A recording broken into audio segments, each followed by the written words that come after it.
D bunk करता है उस कॉन्स्पिरेसी थ्योरी को जो इमरान खान साहब इतने अरसे से चला रहे हैं कि अमेरिका ने साइफर भेजा तो उसके नतीजे में ये सारा कुछ हुआ। आप बता रहे हैं कि लाखों लोग मर गए हैं, लेकिन पाकिस्तान के बड़े चैनल जो अपने आप को सुपर चैनल समझते हैं, वो जब ये हेडिंग लगाता है ना कि अमेरिका के 22 करोड़ अफराद जो हैं वो इस से मुतासिर हुए, फिर क्वेश्चन मार्क बन जाता है। जब पीटीआई की हुकूमत थी तो उस वक्त की अपोजिशन जमातें ये कहा करती थी कि इमरान खान ने कश्मीर बेच दिया। Washington Night Show with Asim Siddiqui। अस्सलाम वालेकुम नाज़रीन, वाशिंगटन नाइट शो के साथ मैं हूं आपका मेजबान आसिम सिद्दीकी। नाज़रीन, आज का दिन अवैस सलीम के साथ। अवैस साहब, आपका बहुत बहुत शुक्रिया हमारे प्रोग्राम में। आपका भी शुक्रिया आसिम, मुझे बुलाने के लिए। अवैस साहब, सोशल मीडिया जब से आया है, डिसइंफॉर्मेशन जो है वो हर जगह हर लेवल पे, चाहे वो सियासी लेवल हो, पर्सनल लेवल हो, पाकिस्तान के अंदर हालिया दिनों में जो है सियासत के अंदर जो डिसइंफॉर्मेशन फैलाई जा रही है, और अब वो सही है या गलत है उसका तायुन भी नहीं किया जा रहा, ना जिसके खिलाफ खबर लगी है ना जो लगा रहा है। क्या कहेंगे इस पूरे, आप जब यही सब्जेक्ट्स पढ़ाते होंगे लोगों को, जब अपने स्टूडेंट्स को, तो उस नजरिए को किस तरीके से पाकिस्तान पे अप्लाई करेंगे? जी शुक्रिया आसिम। देखिए, जब हम जर्नलिज्म करते थे तब भी और या पढ़ाते हैं तब भी एक लाइन बड़ी वाज़ेह है कि आपने पॉपुलैरिटी को चेज़ करना है या क्रेडिबिलिटी को चेज़ करना है। ये तो मुमकिन है कि आप अपने आप को क्रेडिबल बनाने की कोशिश करें, अपना जो कंटेंट है उसकी सैंक्टिटी का ख्याल रखें और उसके नतीजे में आप पॉपुलर भी हो जाएं। लेकिन अगर आप सिर्फ पॉपुलर बनने की कोशिश करेंगे तो उसके नतीजे में आप बहुत सारी जो चीज़ें हैं, जो एथिक्स हैं, जो मॉरल्स हैं, उनको कॉम्प्रोमाइज़ कर सकते हैं। जैसे कि आजकल हम सोशल मीडिया पे देखते हैं कि के रातों-रात जो है वो बस लाइक्स, व्यूज़ और शेयर्स के का जो एक कल्चर है, उसमें लोग किसी भी हद तक जाने के लिए तैयार हो जाते हैं। अच्छा, अब जब तक मेनस्ट्रीम मीडिया था, अगरचे उस पर भी बहुत से एतराज़ात किए जा सकते हैं, लेकिन मैंने अखबारात में भी काम किया, टीवी चैनल्स में भी किया, पाकिस्तान में या अमेरिका में भी इत्तेफ़ाक हुआ काम करने का भी, देखने का भी। तो मेनस्ट्रीम मीडिया में एक एडिटोरियल कंट्रोल ज़रूर था कि आप जो खबर लेके आए हैं, आपको उसको जस्टिफ़ाई करना होता था। पहले अपने चीफ रिपोर्टर को, फिर अपने एडिटर को। जब तक वो खबर छप नहीं जाती थी, उसके मुख्तलिफ पहलुओं पर बहस होती थी। आपके पास कागज़ हैं, नहीं हैं, किसी का वर्जन ऑन द रिकॉर्ड है या नहीं है। और अगर वो आप साबित नहीं कर सकते थे कि ये खबर जो है ठोस बुनियादों पर है, तो वो खबर नहीं छपती थी। कई दफ़ा ऐसे होता था कि हमारे पास खबर होती थी लेकिन वो ना छप सकती थी, ना वो टीवी पे चल सकती थी, क्योंकि उसको साबित करने के लिए हमारे पास कुछ नहीं होता था। अब जब सोशल मीडिया आया तो सोशल मीडिया जो है सबसे पहले सियासत में अमेरिका में इस्तेमाल हुआ। जो बराक ओबामा की पहली कैंपेन थी उसके अंदर फेसबुक का इस्तेमाल हुआ, क्योंकि इसको एक आसान और तेज तर ज़रिया समझा गया लोगों तक अपनी बात पहुँचाने का। अच्छा, वो तो शुरू हुआ, लेकिन फिर आहिस्ता-आहिस्ता क्या हुआ कि सियासी जमातों ने इसको एक टूल के तौर पर इस्तेमाल करना शुरू कर दिया कि वो एक जो खबर है उसको मैन्युफैक्चर करें और उसको अपने चाहने वालों तक उस सूरत में पहुँचाएँ जिसमें वो चाहते हैं। और हमारे यहाँ इसको नुक्ता कमाल तक पहुँचाया पीटीआई ने, क्योंकि वो सोशल मीडिया उनका बड़ा स्ट्रॉन्ग है, उनका नेटवर्क बहुत बड़ा है। और मैं तो कभी-कभी हैरान होता हूँ कि किस हद तक उनकी कैपेसिटी है कि वो पहले जो है वो फेक न्यूज़ मैन्युफैक्चर करते हैं और फिर उसको जो है वो प्रोपेगेट करते हैं अपने उस नेटवर्क के थ्रू। और मैं आपको इसकी मिसालें दे सकता हूँ। मसलन ये कि जनरल बाजवा ने बेल्जियम में प्रॉपर्टी खरीद ली है और वो बेल्जियम में जो है वो शिफ्ट होने वाले हैं रिटायरमेंट के बाद। इसका हकीकत से कोई ताल्लुक नहीं है, लेकिन पूरा का पूरा पीटीआई का सोशल मीडिया जो है वो उसको लेकर घूम रहा है और ये एक तरह से अब पब्लिक नॉलेज बन गई है। बहुत सारे लोग इस पर यकीन करते हैं। आपको याद होगा इससे पहले जनरल कियानी से मुतल्लिक एक खबर आई थी कि जी उन्होंने ऑस्ट्रेलिया में जज़ीरा खरीदा हुआ है। वो किसी गुमनाम सी वेबसाइट पर ये आर्टिकल छपा था। इसका भी हकीकत से कोई ताल्लुक नहीं है। कई दफ़ा हमने इसको जो है इसका कोई सिरा ढूँढने की और सबूत ढूँढने की कोशिश की, लेकिन कुछ नहीं मिला। پھر اسی طرح اگر آپ پی ٹی آئی کی طرف واپس آ جائیں تو یہ کہ جی نواز شریف کے بھارت میں اور اسرائیل میں کاروبار ہیں اور بڑے ان کے وہاں تعلقات ہیں. میں اکثر ایسے لوگوں سے یہ سوال پوچھتا ہوں کہ اگر ایسے ہی ہوتا تو پوری جے آئی ٹی میں جہاں نواز شریف کے فلیٹ نکل آئے, پوری رپورٹ تھی, کئی ملکوں میں کاروبار نکل آئے, بھارت میں کوئی کاروبار کیوں نہیں نکلا؟ لیکن وہاں پر پھر وہ اگین یہ جواز پیش کرتے ہیں کہ جی نہیں آپ کو نہیں پتا, وہ اصل بات جو ہے نا وہ انہوں نے چھپا کے رکھی ہو یا کسی اور موقع پر وہ اس کو سامنے لے کر آئیں گے. اور آج کل آپ دیکھ رہے ہیں کہ پی ٹی آئی نے وہ ایک نیا جو ہے وہ اپنے سوشل میڈیا کے تھرو اسی طرح فیک نیوز مینوفیکچر کرنی شروع کر دیا کہ جی حسین حقانی نے اصل میں ریجیم چینج کروایا ہے. سو یہ اب پی ٹی آئی تو خیر اس میں بہت ہی آگے ہے, لیکن دوسری جماعتیں بھی کیچ اپ کرنے کی کوشش کر رہی ہیں کہ وہ بھی سوشل میڈیا کا اسی طرح سے استعمال کریں.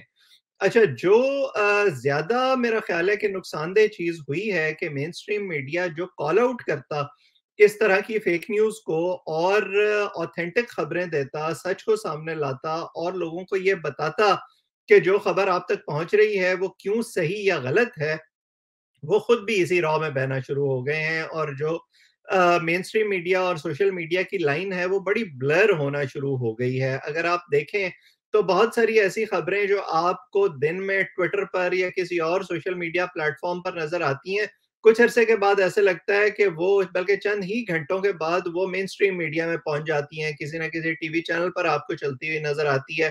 اور جواز ان کے پاس یہ ہوتا ہے کہ جی کیونکہ ساری دنیا اس کو ڈسکس کر رہی ہے تو ہم نے بھی کر دیا. وہ ایک طرح سے بلیم اپنے سر سے اتار دیتے ہیں, لیکن وہ یہ نہیں کرتے کہ اس ٹیمپٹیشن کو ریزسٹ کر سکیں.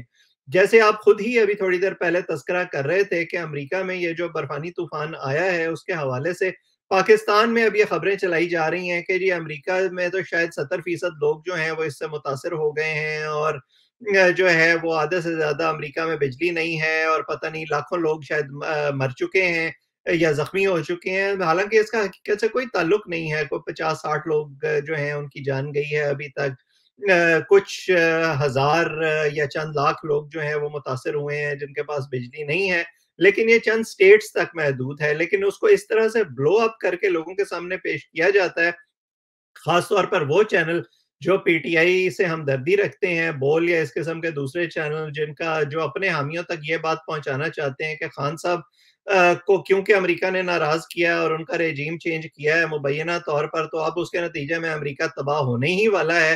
وہ اس قسم کی خبریں مینوفیکچر کرتے رہتے ہیں, اور ان کے جو دیکھنے والے ہیں جو ایک خاص طرح کی سوچ رکھتے ہیں وہ اس پر اندھا دھند یقین کرتے ہیں. سو یہ ایک افسوسناک ٹرینڈ ہے, اس پر ریسرچ بھی بڑی ہو رہی ہے پوری دنیا میں. یہ کنفرمیشن بائس ہے, یہ سلیکٹو پرسیپشن ہے, لیکن بظاہر ایسے لگتا ہے کہ یہ بڑھتا ہی چلا جا رہا ہے. اور خاص طور پر سیاسی میدان میں اس کے نتیجے میں جو پولرائزیشن ہو رہی ہے کسی ایک جماعت سے تعلق رکھنے والے یا دوسری جماعت سے تعلق رکھنے والے لوگوں کے درمیان, لوگوں نے اس کی وجہ سے اپنی دوستیاں, اپنے تعلق, اپنے رشتے جو ہیں وہ داؤ پر لگا دیے ہیں. وہ میرا خیال ہے کہ بہت افسوسناک بات ہے. اویس سلیم صاحب, ہم نے یہ دیکھا کہ ابھی جب فارن منسٹر بلاول بھٹو صاحب یہاں پر آئے تو بلو ٹک کے ساتھ کچھ صحافیوں نے یہ خبر دی کہ وہ نیو یارک میں غائب ہو گئے ہیں اور 2 دن جو ہے وہ ڈرنک ہو کے اور انہوں نے مارا پیٹا اور جیل میں چلے گئے, جس کے بعد پی ٹی آئی کے لوگوں نے زبردست طریقے سے سوشل میڈیا پہ اس کی جو ہے ایک مہم چلائی. اور ہماری جب واشنگٹن میں ان سے پریس کانفرنس تھی تو اس میں انہوں نے شکایت بھی کی ایک طرح سے چند چینلز کا نام لے کے کہ یہ آپ لوگ غلط کر رہے ہیں, یہ آپ پاکستان کے نام سے کھیل رہے ہیں. فارن منسٹر جو ہے وہ پاکستان کا ہوتا ہے, بلاول بھٹو کے ساتھ آپ وہ مت کریں. جب آپ ایسی خبریں چلاتے ہیں تو پھر دوسرے لوگ اس سے فائدہ اٹھاتے ہیں. یہ بھی ہم نے دیکھا ہے کہ اپنی خبر کے لیے آپ پاکستان کو جو ہے نا وہ اتنا گرا دیتے ہیں نیچے. اس پہ بھی کچھ کہیں گے کہ یہ اور وہ لوگ کہہ رہے ہیں کہ جب ہم کہتے ہیں نا بلو ٹک تو ہوتا ہے کہ یار ایک اچھا بڑا صحافی ہے جو کہ روزانہ شام کو ٹی وی پہ بیٹھتا ہے اور وہ یہ ٹویٹ کر رہا ہے. تو مجھے تو بڑی عجیب سی فیلنگز آتی ہیں کہ یار یہ کس قسم کے لوگ پاکستان کے اس جرنلزم کے شعبے سے وابستہ ہو گئے ہیں جن کو اتنا سا بھی خیال نہیں کہ اس خبر میں 1% بھی سچائی نہیں ہے. آپ نے بڑا اچھا یاد دلایا, اور اگر میں اس پر اتنا ہی کہوں کہ جو ڈپلومیٹک امیونٹی ہے جس کے تحت آپ کسی سفارت خانے میں یا کسی ملک کے سفارتکار کو ایون اس کے دفتر میں یا اس کے گھر میں کام کر करने वाले मुलाजिम को या कुक को भी आप जो है वो इस तरह से हाथ नहीं लगा सकते और गिरफ्तार नहीं कर सकते। कुजा ये कि आप एक मुल्क के वज़ीर ख़ारिजा को जो है वो गिरफ्तार कर लें और उसका 2 दिन तक पता ना हो मुबैना तौर पर। सो ये लोग अगर यही सोच लेते तो शायद इस तरह की खबरें चलाने की नौबत ना आती, लेकिन मुझे यकीन है कि इनको पता होगा कि ये खबर दुरुस्त नहीं है, लेकिन एजेंडा बेस्ड जो सहाफ़त है वो फिर इसी तरह से होती है और उसके नतीजे में सही और गलत बहुत पीछे रह जाता है। अब इसमें इस ट्रेंड को प्रमोट करने में मैं ये कहूँगा कि बहुत बड़ा हिस्सा हमारी सियासी जमातों का भी है। अब आपको याद है कि नवाज़ शरीफ को मोदी का यार सबसे पहले कहना शुरू किया था खुद बिलावल भुट्टो ने, और उसके बाद जो है वो पीटीआई ने भी उसको पिक कर लिया। जब पीटीआई की हुकूमत थी तो उस वक़्त की अपोज़िशन जमातें ये कहा करती थीं कि इमरान खान ने कश्मीर बेच दिया।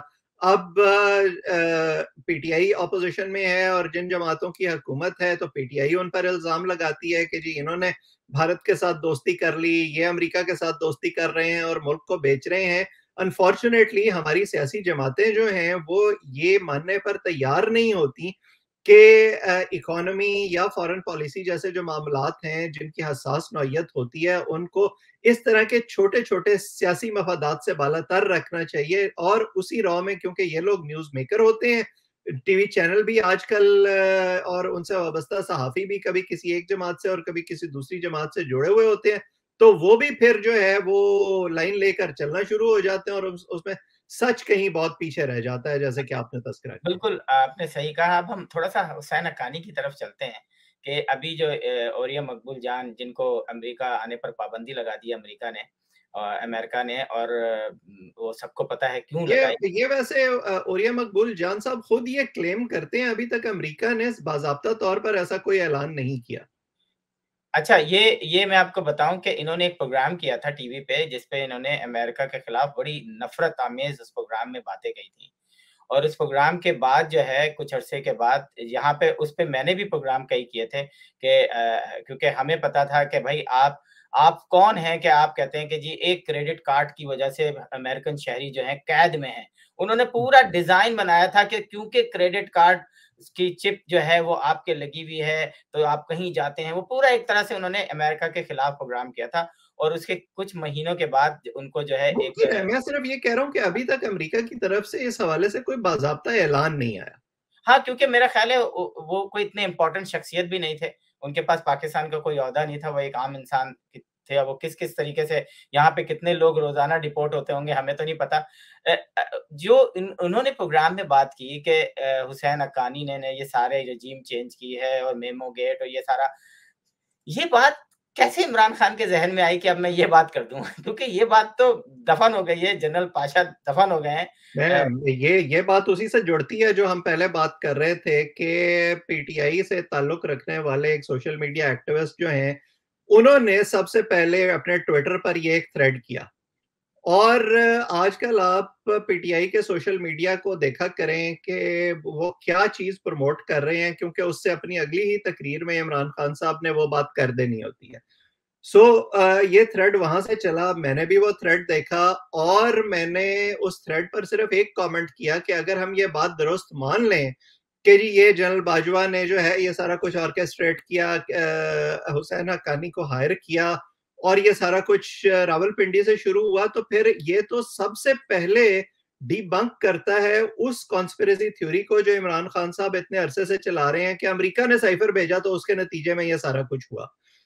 वो जो है पीटीआई का सोशल मीडिया, उसने उस थ्रेड को लेके एक पूरी कैंपेन शुरू कर दी, हैशटैग्स चलाने शुरू कर दिए और फिर जो है आपने देखा कि अब वो इमरान खान साहब के इंटरव्यू में भी उन्होंने उसका ज़िक्र कर दिया। हकीकत होना ज़रूरी नहीं है, सिर्फ़ हकीकत जिस तरह से वो बना के अपने हामियों के सामने पेश करना चाह रहे हैं कि पहले जो है वो ये था कि जी रेजीम चेंज मुबैना तौर पर अमेरिका ने करवाया, फिर ये कि जनरल बाजवा ने करवाया, अब ये है कि जी नहीं वो हुसैन हक्कानी ने करवाया। तो ये तो खुद गोल-गोल घूम रहे हैं, इनका अपना किसी बात पे इत्तेफाक नहीं हो रहा, तो कोई अकल समझ रखने वाला बंदा कैसे इनकी बात पे यकीन करे? बिल्कुल, मैं आखिरी सवाल पे जाने से पहले एक बात कहना चाहता हूँ पाकिस्तानी मीडिया से कि खुदा के लिए जब आप किसी दूसरे मुल्क के बारे में खबर दे रहे हों, تو تھوڑا-سا خیال رکھ لیا کریں، 2-3 دفعہ چیک کر لیا کریں کہ ابھی حالیہ جو طوفان امریکہ میں آیا ہے اس میں پورا امریکہ تباہ نہیں ہوا، اس کے کچھ اسٹیٹس ہیں جس میں پرابلم آئی ہے۔ یس بالکل 100 سال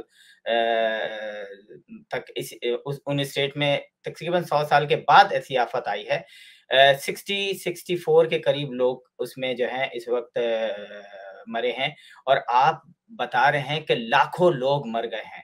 آپ چلیں یوٹیوب والے تو پاگل ہیں، وہ تو اپنے ویورشپ لینے کے لیے کچھ بھی لکھ دیتے ہیں اوپر، لیکن پاکستان کے بڑے چینل جو اپنے آپ کو سپر چینل سمجھتے ہیں، وہ جب یہ ہیڈنگ لگاتا ہے نا کہ امریکہ کے 22 کروڑ افراد جو ہیں وہ اس سے متاثر ہوئے، پھر کوشچن مارک بن جاتا ہے۔ پھر ہمیں تھوڑا بہت آپ کو کاؤنٹر کرنا پڑے گا کہ جناب یہ غلط خبریں دے کے کہ پاکستان سے ہمارے پاس کالیں آتی ہیں کہ جی آپ سب خیریت سے ہیں، آپ سب خیریت سے ہیں، تو پلیز ایسا نہ کریں۔ خبر کو 2-3 دفعہ چیک کر لیا کریں، بہت آسان ہے۔ CNN کھول لیا کریں، NBC کھول لیا کریں، BBC کھول لیا کریں، کچھ بھی چینل کھول لیا کریں۔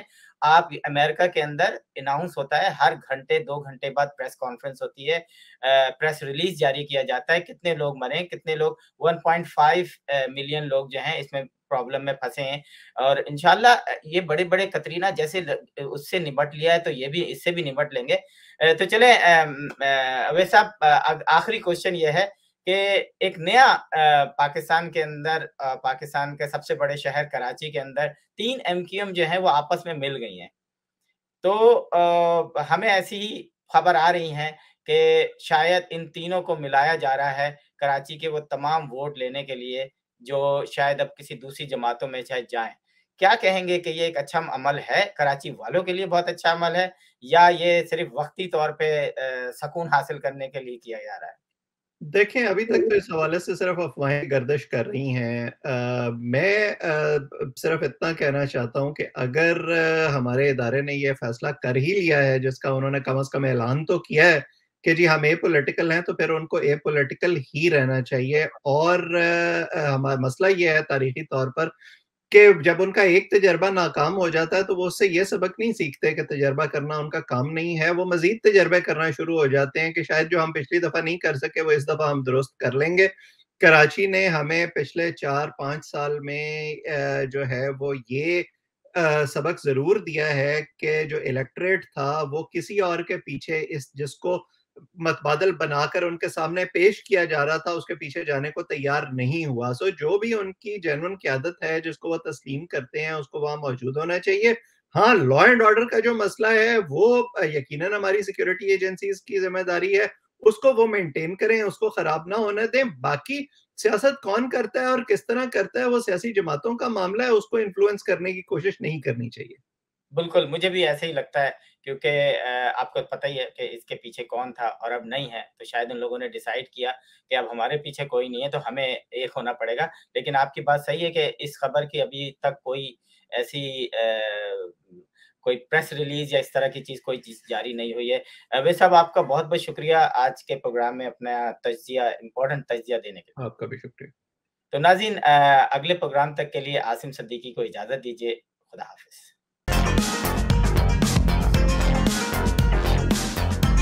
Washington Night Show with Asim Siddiqui. You are watching Capital TV Washington, the best South Asian TV channel in North America.